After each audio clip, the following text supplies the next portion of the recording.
O alcalde de Boiro, Xosé Ramón Romero, xunto co concelleiro de Formación e Emprego, Roberto Lojo, e o xefe do Servizo de Formación de Emprego, Relacións Laborais, Traballo Autónomo e Economía Social da Xunta de Galicia, Alberto Linares, participaron esta mañá no Viveiro de Empresas, no polígono de Espiñeira, no acto de clausura do Obradoiro de Emprego Medioambiental Torre Goiáns 4, que se veu desenvolvendo ao longo deste último ano.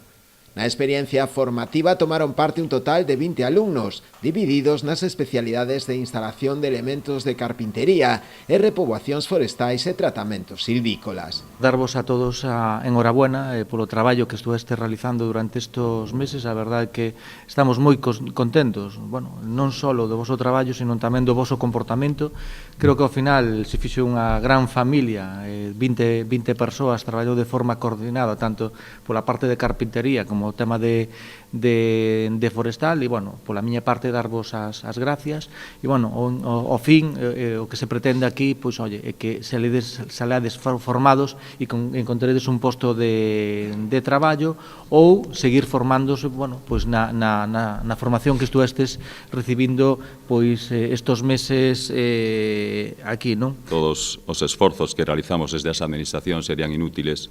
se non contásemos co compromiso dos alumnos, das alumnas e, lóxicamente, dos profesores. E a vosa implicación, a vosa ilusión é a mellor garantía de éxito destes programas.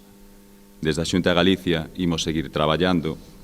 por e para vos, ofrecendo novas oportunidades de mellorar a formación, experiencia, currículum, en definitiva, a vosa empregabilidade. Durante os 9 meses que durou o Obradoiro, o alumnado recibiu formación teórica e tamén práctica, desenvolvendo tamén traballos de conservación e valorización do camiño á orixe, ao seu paso polo municipio, traballos de consolidación de frondosas en Goiáns, Abanqueiro e Valiño, mellora das faixas contra incendios en Brión e tamén tarefas de mellora da canle do río Coroño. Para levar a cabo o Obradoiro de Emprego Torre Goiáns 4, o Concello contou cunha subvención da Consellería de Emprego, Comercio e Emigración por un importe de preto dos 412.000 euros.